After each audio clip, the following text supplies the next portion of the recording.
নমস্কার বন্ধুরা, Tiyasha food house চ্যানেলে সকল বন্ধুদের স্বাগত।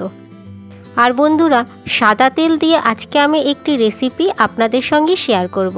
গরমকালের এই রেসিপিটি খুবই দারুণ, তাই ভিডিওটি স্কিপ না করে আপনারা অবশ্যই পুরো ভিডিওটি দেখতে থাকুন।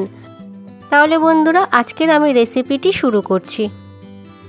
তিল দিয়ে রেসিপি তৈরির জন্য আমি এখানে সাদা তেল নিয়েছি। আর তিলের মধ্যে যদি নোংরা থাকে সেইগুলো খুব ভালো করে পরিষ্কার করে নিতে হবে। আমি তিল খুব ভালো করে পরিষ্কার করে নিয়েছি।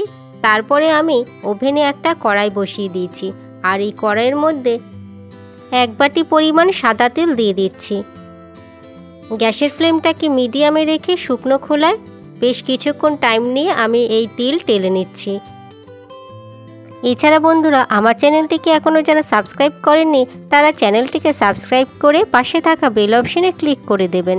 তাতে আমার পরের সমস্ত রান্নার ভিডিওর আপডেট আপনাদের ফোনে প্রথমেই পৌঁছে যাবে। আর ভিডিওটি যারা ফেসবুক থেকে দেখছেন তারা অবশ্যই তিয়াশা ফুড হাউস চ্যানেলটিকেও ফলো করে দেবেন। তারপরে তিলের কালারটা যখন হালকা লালচে ভাব হয়ে আসবে তখনই আমি তিল নামিয়ে নেব। আর এই দেখুন বন্ধুরা, এখন কিন্তু তিলের কালারটা অনেকটাই চেঞ্জ হয়ে গেছে। এই পর্যায়ে এসে আমি এখন তিল নামিয়ে নেব। এইবারে একটা প্লেটের মধ্যে আমি সমস্ত টেলে রাখা তিল নামিয়ে নিচ্ছি। আর তারপরে ঠান্ডা করে নেব খুব ভালো করে। টেলে রাখা তিল নামিয়ে নিয়েছি। এবারে চারিদিকে ছড়িয়ে খুব ভালো করে ঠান্ডা করে নিচ্ছি।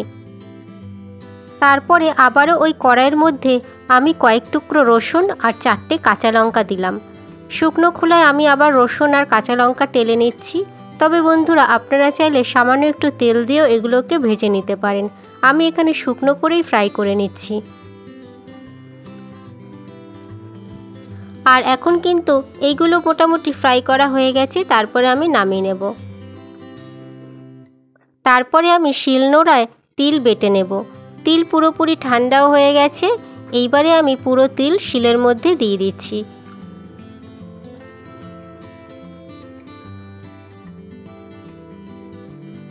আর অল্প অল্প জল দিয়ে খুব ভালো করে এই তিল আমি বেটে নেব। এছাড়া অনেকেই আছেন যারা শিলনোড়ায় বাটতে পারেন না, তারা অবশ্যই মিক্সচার মেশিনে পেস্ট করে নিতে পারেন। সেক্ষেত্রেও খুব ভালোভাবে বাটা হবে। আর এখন আমি শিলনোড়ায় খুব ভালো করে তিল বেটে নিচ্ছি।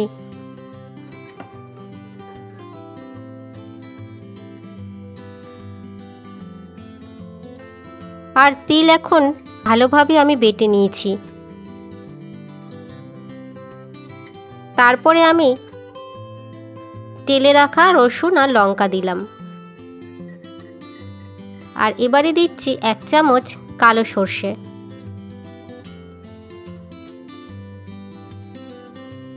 এবারে একটু জল দিয়ে দিচ্ছি। আর খুব ভালো করে এগুলোকেও একসাথে শিলনোড়ায় আমি বেটে নেব। তবে বন্ধুরা, গরম ভাতের সাথে এই তিল বাটা খেতে কিন্তু দারুণ লাগে।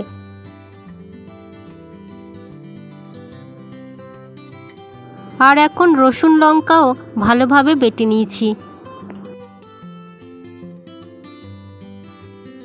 আর এখন বাটা তিল আর বেটে রাখা লঙ্কা রসুন একসাথে আমি মিলিয়ে দেব।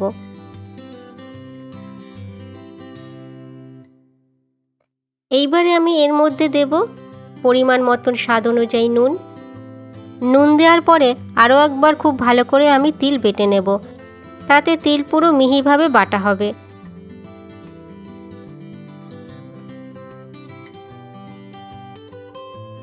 আর এখন কিন্তু তিল বাটা পুরোপুরি হয়ে গেছে।